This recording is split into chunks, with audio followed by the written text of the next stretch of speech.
Magandang araw, Madam President, mga kasama. I rise to second the motion of Senator Zubiri. Dahil yung video po na nakita ho natin, marami hong pagsisinungaling. Unang-una po, klaklaruhin ko po, we have been meeting as a minority maybe 2 times a week.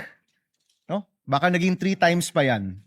At ni isang beses po na pag-usapan ang constitutional change. Hindi ho yan binanggit ni former Senate President Soto, ni Senator Lacson. Hindi ho yan nabanggit ni isang beses. Wala hong pag-push, wala pong nagsabi, mag-meeting tayo para mag-chacha, para mag-conas, wala pong nangyaring ganyan. Unang-una pong fake news. Pero nais ko pong balikan yung video. Ano po ba yung sinasabi ng video? Sinasabi po ng video, nagkaroon ng leadership change dito sa Senado dahil pinipigilan ang charter change o CONAS. Hindi ho ba? Yan po yung ibig sabihin ng video, na yung bagong mayorya nagsama-sama para pigilan ang isang charter change. Tama ba ako, mga kasama? Yun yung ibig sabihin ng video eh. Kung yun po yung ibig sabihin ng video, at dahil nagkaroon ng leadership change para pigilan ang CONAS, marami pong naniwala sa fake news. Dahil wala po yan sa kahit anumang plano ng mayorya. When we were in the majority, there were 15 members of the majority. 4 po dyan, kasama na po ngayon ng bagong mayorya. Ni isang beses po, hindi na pag-usapan ang charter change sa anumang meeting po namin. Ni isang beses, hindi po na pag-usapan ang CONCON o CONAS. Pagdating ko po dito sa Senado, ngayong 20th Congress, ni isang beses, hindi ho yan nabanggit. In fact, Mr. President, I don't even know kung merong naka-file. Meron bang naka-file na chacha o CONAS o CONCON ngayon in the 20th Congress? Palagi ko wala. Sabi po ni Senator Pangilinan, wala man silang napakinggan. Any motion, any bill on charter change, wala po. So kung sasabihin niyo po sa amin, ang rason kung bakit nagkaroon ng leadership change ay para pigilan ang isang CONAS o CONCON, ibig po sabihin yan, maraming naniwala sa fake news. Dahil hindi po totoo yan. Unang-una. Pangalawa, sa totoo lang po, marami ho dito ipaglalaban ang 1987 Constitution. Marami po dito hindi papayag na baguhin yan sa terminong ito. Marami po dito, hindi lang sa mayorya, pati rin po sa minority, ang magsasama-sama para hindi mabago ang 1987 Constitution. At higit pa po dito, ito pong sasabihin ko, marami rin po dito hindi papayag sa isang no election scenario. Siguro po, kung tinanong kami, kayo ba dito ay para sa charter change? Baka po makita po ng ating distinguished lady na marami po ditong sasang-ayon na ayaw natin ng charter change. Kung nagtanong lang po, ilan ba dito talaga yung ayaw ng eleksyon? Baka malaman po lahat tayo dito. Talagang 2028 election, paninindigan po natin na matutuloy. Kung tinanong lang po kami, siguro po, masasabi ho natin ngayon pa lang, kung nagbilangan tayo ngayon, baka 24 po ang makuha natin na hindi papayag sa charter change. Baka 24 po ang makita ho natin na hindi papayag na walang eleksyon. So para sabihin po na yung minority, yan ang pinakapaka, yun po'y mali, yun po'y fake news, yun po'y misinformation, and I second the motion of Senator Zubiri to strike this video off the record. Maraming salamat, Mr. Chairman, Madam President. Madam President, I support the motion of Senator Mig Zubiri to strike sa record yung video presentation ni Senator Amy Marcos. I've been in public service broadcasting sa media for almost 30 years now. First time na ako nakita ng house show presentation kanina.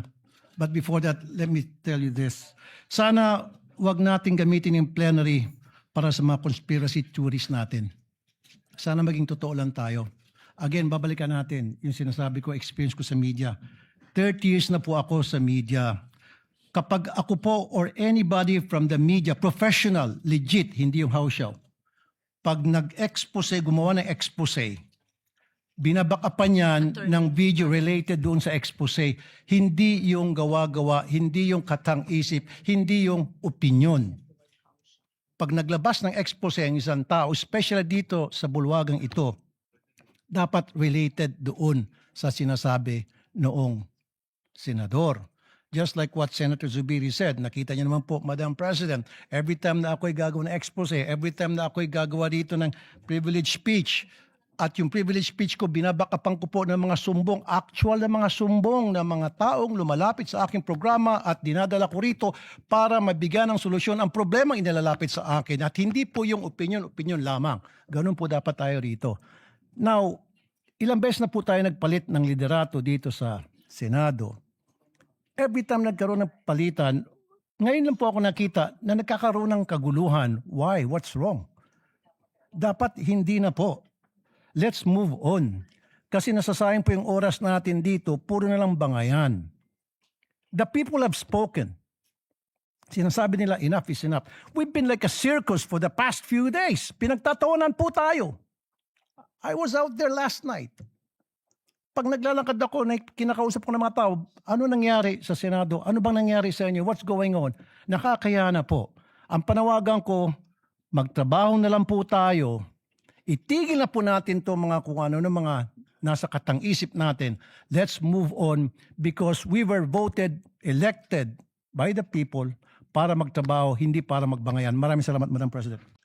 Salamat po, Madam President. Madam President, sinusugundahan ko rin po ang motion ni Senador Mig Zubiri na strike ang video po na iyan sa record nitong sesyon. Ulitin ko lang po ang sinabi ko last week sa sarili ko namang privilege speech. Ganito na ba kababa ang inaabot ng politika sa Pilipinas? Na hanggang dito sa floor ay magbabatuhan tayo ng putik. Sanay naman tayo sa pakikipagdebate, pagtanggap ng batikos at pagsagot sa mahihirap na tanong. So, hindi ako sensitibo sa puna. Sanay ako dyan. Pero, Madam President, ang pinakita po na video ay fake news. Hindi ko yan pwedeng hayaan kasama ng ating mga kasama na andyan na lang unchallenged. Delivering a privileged speech is not the same as having the privilege to have fake news entered into the official record as if it were evidence. The materials presented made serious claims about the intentions of fellow senators, including allegations about pursuing charter change without presenting proof sufficient to support those conclusions. Kung may alegasyon tungkol sa charter change, ipakita ang boto, panukala, o aksyon. Huwag naman hahantong pa, gaya ni sinabi ng kasama natin, sa conspiracy theories. Dear colleagues, we can argue hard without lowering the dignity of this chamber. Last week, nag-privilege speech po ako tungkol sa barilan dito sa Senado. Napakarami pong nagsabing magtatanong sa akin pero wala naman ngayon. At ngayon, may bago na naman pong kwento. Ibang storya na naman po ang gusto ngayong linggo. Nakakahiya na, please. Araw-araw na lang bang ganito?